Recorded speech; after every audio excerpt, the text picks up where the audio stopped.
Okay, today we're going to talk about what it's going to cost to live and work in New Zealand. So I get this question all the time, and I think it would be a really helpful topic for you guys to know about. So there is a tool that I used online that was really helpful in determining how much my costs were really going to be. And so we're going to go through that today. And this is also very useful for anybody that's currently in New Zealand and looking to move maybe to a different region because they adjust the prices based on the cities that you're talking about. So here we go.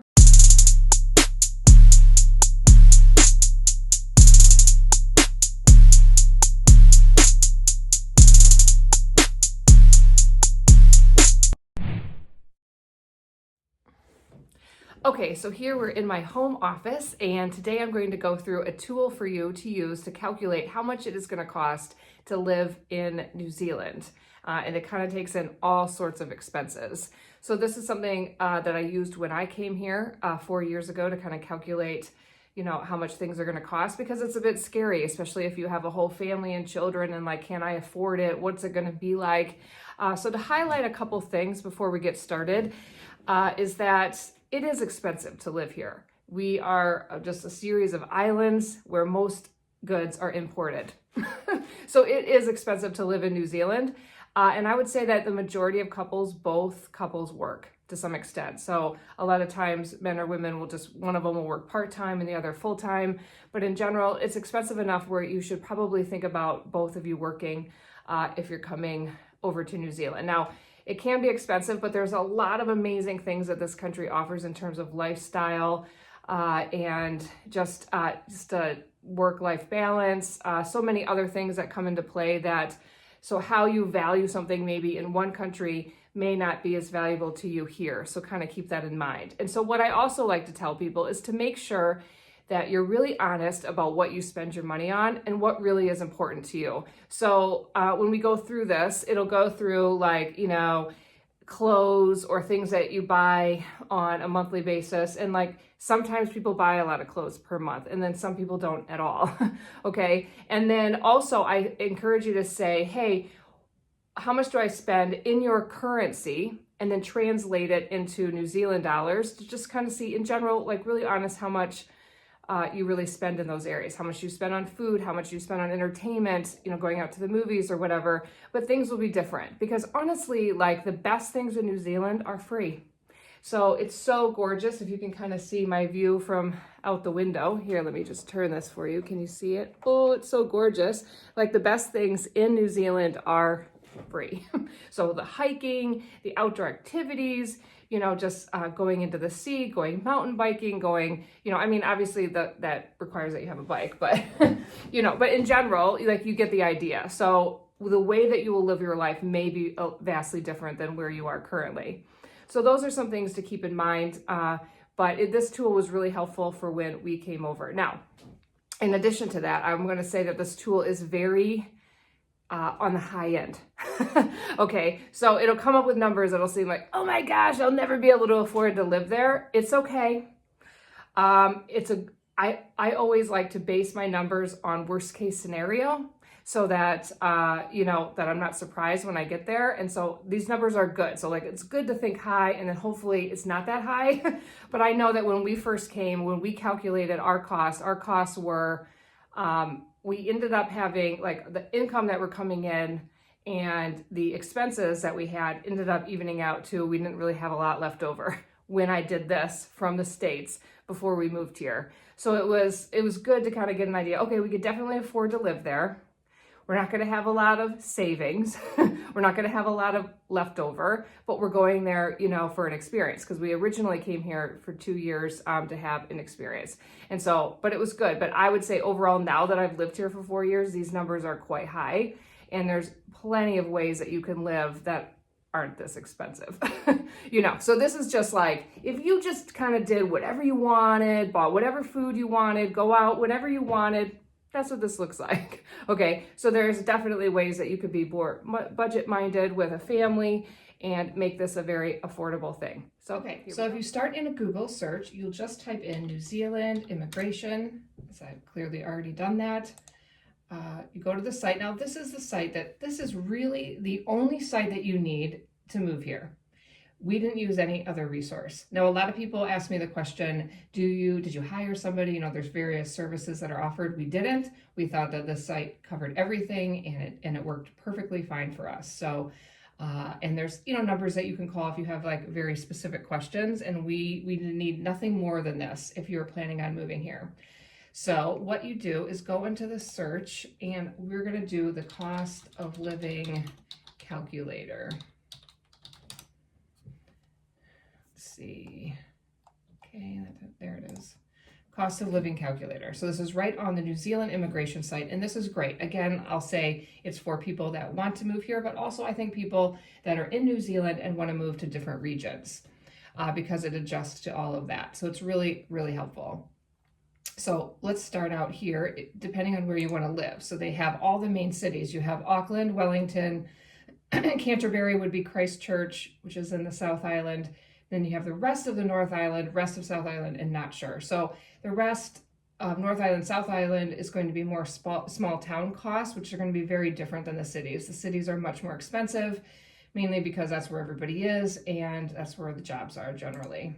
And then you can adjust to if you want it for yourself, if you want it for your partner and one child, 2 children, 3 children or more, just yourself and children, or just not sure, and it'll just give you an overall average for the country. And then you pick what industry you're in. So if you're a teacher, or if you're in construction, if you're in IT, if you're in hospitality or healthcare are very common ones, that's what you would pick. And then any more details that you can give about that particular industry is helpful. Okay, so let's just go through and run through an example, and I will highlight some interesting points as we go along. So let's say, of course, you want to move to wonderful Wellington, where I live, and let's say that you are a partner with 2 children, because that would be probably the most average. I think the most average would probably just be 2 people, but let's just add the children so you can get some idea.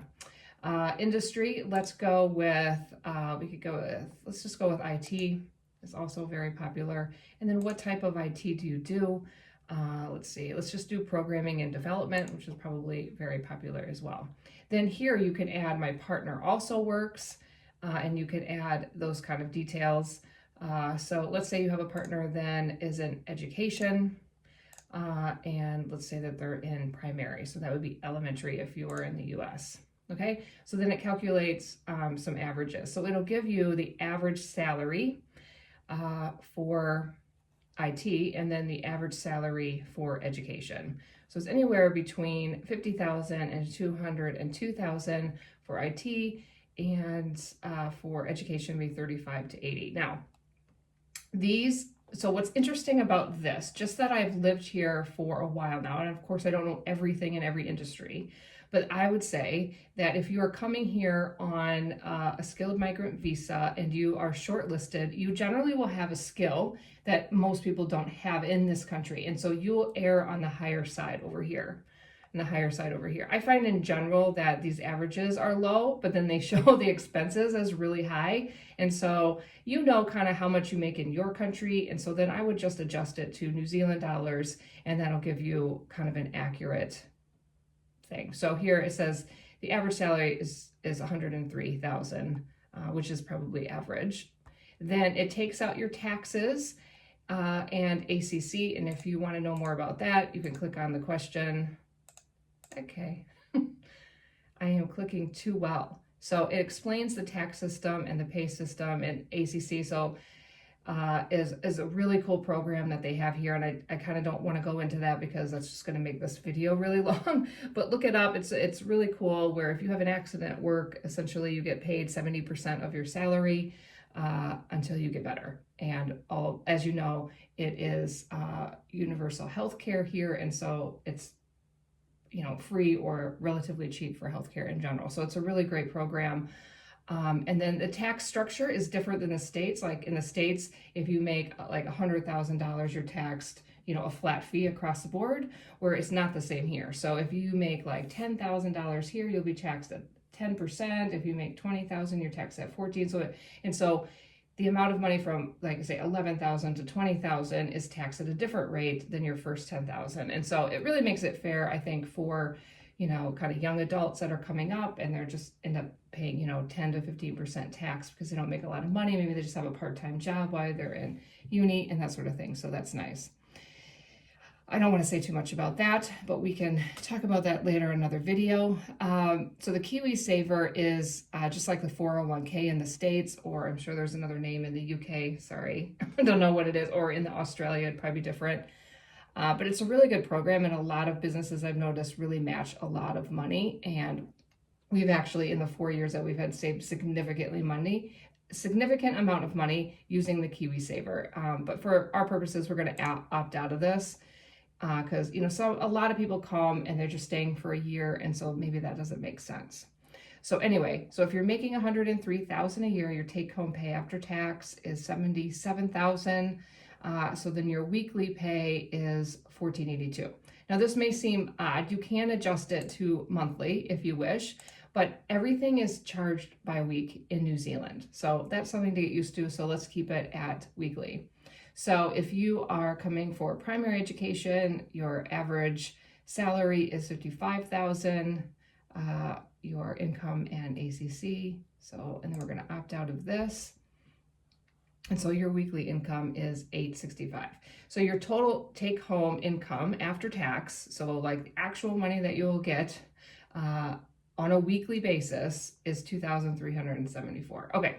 So then this goes through, and this is where I encourage you to spend a lot of time and looking at the averages that they're giving and being really honest about how much you actually spend. So if you're looking at food and alcohol, some people don't drink at all, some people drink a lot.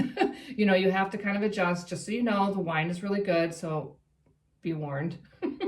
And so the average they're saying for a family of 4 is going to be $372 a week. Now, that's high. Okay, and so what I like about this is it's erring on the high side. So if at the end of the day you come out and you end up still having plenty of money left over, that's good, because this is showing you a possible high cost. So for us, we're a family of 6, so significantly more, and I have 3 teenagers and we shoot for food and alcohol around $250 a week. So that gives you some idea. And then it gives you kind of the reason how they came up for that. Like, how much is a Big Mac? How much is a coffee? How much is a bottle of wine? And then just milk, and how much it is. So kind of like your basic needs. And then that helps you evaluate to adjust the sliding bar. So let's actually adjust this a little. I think that's really high. So let's say that we just want to live it up, and we'll at least go $300 a week. Okay. And so that's plenty of coffees out. That's plenty of wine. Because really good wine isn't expensive here. You can get a really good bottle of wine for $10, $15. Okay, and then this is really cool, is it gives you some grocery supply details. You can go to New World and Countdown and kind of actually, you can kind of go through their online buying process so that you can see actually how much things cost for the things that you need. Now, I'm just going to stop here for a moment, because food is a big concern when people are moving to a different area. And so a couple of things I want to say about this is, first of all, when you come here, so if you're from the States, what you would spend on groceries, if you were going all organic, totally organic, is significantly more than if you just went with all the cheap stuff, because there's plenty of cheap food there, but it's not necessarily good for you or organic. And so if you went all organic, that's going to be about the same price as just regular food here. So food is more expensive because everything is imported. Most things are imported. And it's very seasonal. So the food will be very seasonal. So you won't get like cheap tomatoes all year. Okay, we're in the middle of winter, so tomatoes are really expensive. Fruit is really expensive. You don't have a lot of choices. But it's really great. It's kind of cool to eat seasonally. And it just... it makes you appreciate food more, certain foods, and specifically healthier foods. Like when you're talking about fruits and vegetables, if you can't get it all year, then you kind of appreciate it more, and it's good in that sense. So you can go onto these supermarket websites and see how much things are. Another thing is, keep in mind, is that you need to adjust to what people eat in the country that you're moving to. Because what I found is when I moved here, I try to make real American food because that's what my kids like. That's what we're used to. There's so many adjustments. You just want to eat what's normal for you. And that was really expensive. So don't expect to eat the same way that you did when you're in the States. So get a local cookbook. The Edmonds cookbook is the famous cookbook here. Really great, like Jamie Oliver, and so many great, you can just even use your phone and look up recipes and just do it that way and just adjust. And you'll adjust as you see the prices as you go through the supermarkets. So I won't say too much more about that, but happy to answer any questions you have around that. Okay, so then they have clothing and footwear. So this is the price that they're saying that you're going to spend weekly. Now, you just need to be honest with you and your family. Do you spend that much? We don't buy footwear and clothing weekly. In fact, all of my kids' schools, except for one, have uniforms, and so you don't really have to buy any clothes. My kids have clothes for, winter and summer on the weekends. So the amount of clothes that you need for the weekends, and footwear, so that while the uniforms are expensive initially, they do last a long time, and then it saves you on this. So I would say that this is definitely high. And they talk through like jeans are this much, rain jacket is this much. So I'm actually going to go I think that for a week, let's just at least go, let's just go $40 for that. Okay. Housing and household utilities are expensive. So it all depends whether you are running on gas or electric heat. So let's just keep that one the same. We can talk about that in more detail. Houses are cold here in the winter. Like, they don't heat their houses well. They don't have good insulation. They don't have furnaces. They don't have central heat in a lot of houses. So that's expensive. Okay, sorry, this is including housing and utilities. So this is including how much you're renting. Let's say, because most people just come initially and rent. And so the average rental house in Wellington is $506 per week, which I would say is accurate. And if you're buying a house, look how expensive it is to buy a house. Yes, this is why we still rent. So, yep. And so Port Arua is like a suburbs outside of Wellington. And so it's a little bit cheaper. So it's saying, hey, if you can't afford something in Wellington, this area is a little bit cheaper, and this is how much it would be. So let's just leave this up because this all depends on your family and a lot of different things. But what's really cool here is Trade Me. And so this goes through where you can actually look at houses that are on the market for sale and for rent. And it's really great. In general, Trade Me is going to be a website that you should use. So if you want to know how much you could get for something that's secondhand, if you want to look at property, buying or renting, if you want to look for jobs, it's kind of like the go-to site. So I highly recommend it's a auction site. So it's set up similar, I guess, to eBay, but also way more than that. So the two websites I'd recommend is Trade Me and probably Seek.com if you're looking for a job. Those are the two that are mainly used all over New Zealand. And it's simple and straightforward. There isn't a lot of different websites. This is a small country. So those are the two main things. So rates are like property taxes, which wouldn't apply to you if you are renting, mortgages, electricity, and it goes through the different gas and electric prices in general. So it's really great. I really felt like when I came here that I really had a good idea on how much something is. Okay, and so household contents and services. So let's click on this. They're saying the average spend is $81. So that's just your washing machine, electrician, lawnmower, contents and services. I guess, like if you're gonna have cable, nobody really has that now. I guess if you're just gonna hire somebody to mow your lawn, let's go way lower on that. Let's just go $30 on that. That seems, you don't need to call an electrician if you are renting your washing machine. That price will be, within your utilities. So I don't know why that's in there. And so then this is where you go. These are the stores to go if you're going to buy something new. And this is where you should go if you buy something secondhand. So let me just say a little bit about this. So these stores are where you would go. And I have rarely bought anything new. I buy everything on Trade Me Marketplace. We go to op shops weekly. Op shops are the same as thrift stores in the US. So it would be like Goodwill, Salvation Army, but they call op shop as opportunity shop. So it's your opportunity to get a good deal. I love the name. I would also add to this is Facebook Marketplace. I'd say that's number one place where I buy things is Facebook Marketplace.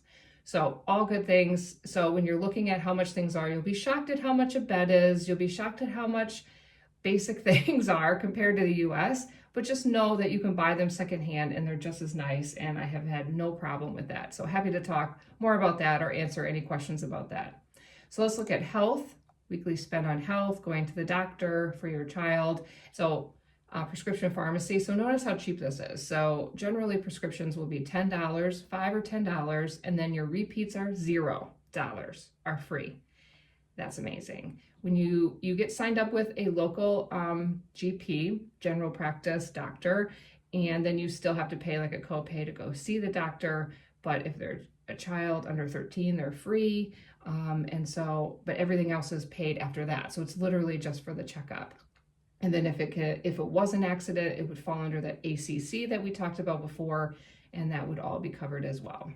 So, and then dentists are not, there is no dental insurance here. It's not the same as states where you can pay like $10 and get dental insurance for your whole company or your whole family. So just keep in mind that you will have to pay dental fees, and they're not outrageous. Like to get a cleaning is $150, kind of what you would just expect to pay for dental. So you can keep that in mind if you have, dental issues. So transport is a big one because a lot of people use public transportation here. So this is, and petrol, gas is very expensive. So we have 2 cars and they both take about $100 to fill them up. But we have big, 8-passenger vehicles because I got so many kids. So so there's a couple things on here. Your registration per year is $90. They have this warrant of fitness that you have to do every 6 months or every year. I can't remember offhand. It's about $50 a year. And that's where they just make sure that your car is safe to drive on the road. So you don't have people driving around crazy cars that are half falling apart, which I actually really like this process. I think that's a good one. And I think some states do have that in the US. And then how much it costs to ride a bus. Bus is not cheap. So that's definitely a cost to think about when you're thinking about, okay, I'm going to be taking public transportation to work and how much is that going to be? So that gives you some idea. And then you can browse some prices here for, even if you want to bring a boat and gas and petrol prices. So communication, let's see what this is. Oh yeah, your mobile phone plans, internet, these are all accurate. Home phone, nobody really has it anymore. Okay, but I would say, let's see, communication on average for a family of 4, I'd say that that's a right price. Internet and phone, oh, that's also in there, internet and phone, so yeah. Okay, recreation and culture, this is a really good one. Everything costs money. Going to the cinema is like double what you pay in the US. Swimming pool, everywhere you go, there's an entry fee. Even if your kids go to youth group, it's an entry fee. Okay, so this is good to have a budget for this, because if you want to do anything fun and you want to get into anywhere, it's going to cost money. Okay. So just keep that in mind. Obviously skiing is really expensive, but we don't need to do that. So do I think $180 a week for recreation? That's absurdly high. I would say my family of 6 to go to the movies is $70. And maybe we do that once a month, but certainly not weekly. Yeah, I would say if you're visiting and you end up doing a lot of things, let's budget like probably 75 or so. So we'll do 76. And then education. What's this exactly? Okay. So when you send your kids to school, there would be little fees weekly that you have to pay stationary, which would be school supplies. And then some private school fees are more expensive. But we can talk all about that. That's like a whole nother topic, but let's see what they're putting in on education, about 56, because you even have to pay to be in a sport in school. So if your kid signs up for basketball or volleyball or cricket, you have to pay for that. So that's about $50. I don't know, $50 a week is high. Let's leave it in.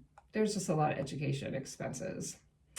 Miscellaneous goods and services. So they gave you like $200 miscellaneous. That's good. If your car breaks down, if something happens, it's nice to have. And other, like look at this, like $200 for other expenditures. Like, okay, nah, let's just do like 50.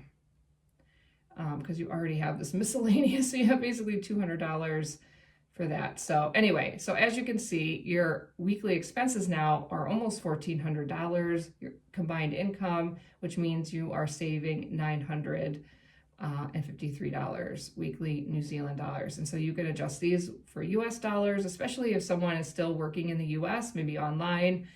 And that's really great. Actually, let's go up here. So now that we've adjusted all of our expenses, let's take out the partner. So let's say the partner, well, maybe if I just, can I do this? 0. Let's just zero it out. That might be the easiest at this point.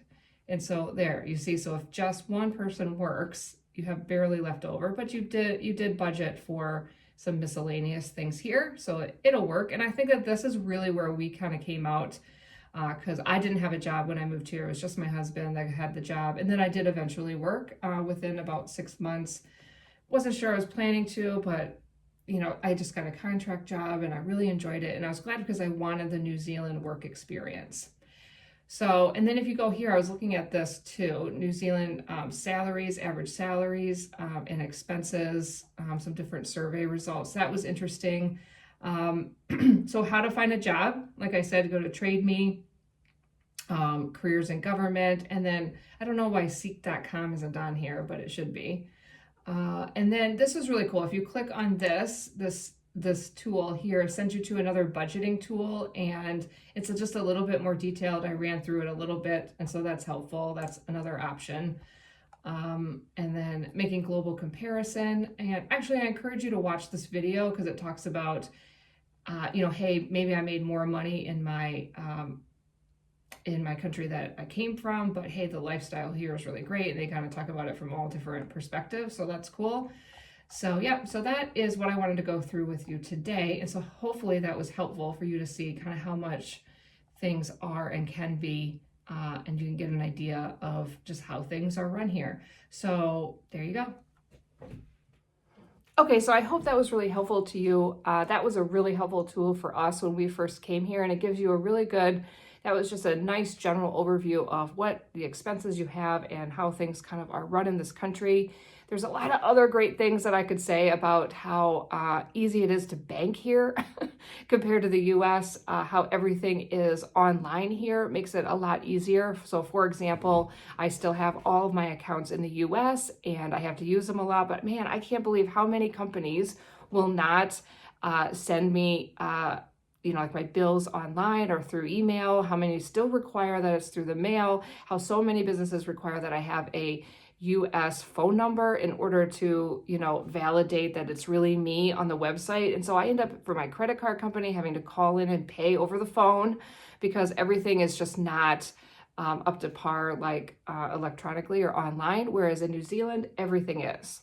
And you can like pay anybody. So if you buy something on Facebook Marketplace, you can put the money right into their account. It's amazing. It's streamlined. It's so easy. So when I lived in New Zealand, moved back to the US, it was a really big adjustment to everybody using checks, nobody having FPOS, which is just so you can just slide your card and everything's paid for. And they just don't have that universally in the US. So obviously there's Apple Pay and that works. So anyway, I could go on and on about so many things. So please subscribe to my channel, comment below any questions that you have that would be interesting to you, because I am just interested in doing videos of information that are helpful to you.